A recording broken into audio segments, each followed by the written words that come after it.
थला पथला शिवाजी मंदिर बनावाइले सोनाही के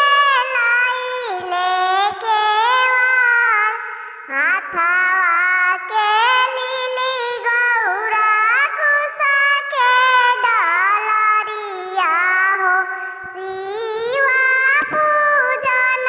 चली जास हाथवा के लिली गौरा कुसा के डालरिया हो शिवा पूजन चली जास गुरु में गौरा शिवाजी के पूजेली शिवाजी हंसिले ठेठाय शिवाजी हंसिले ठेठाय मांगहु गौरा कवन फल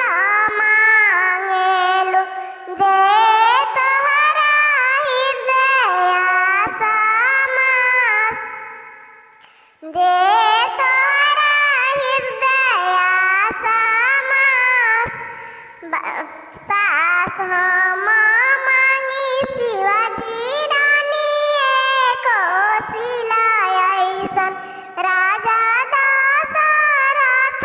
ऐसन ससुरा में मांगिले गोतिनी पड़ोसिनी हो नैहर कुशल सपरिवार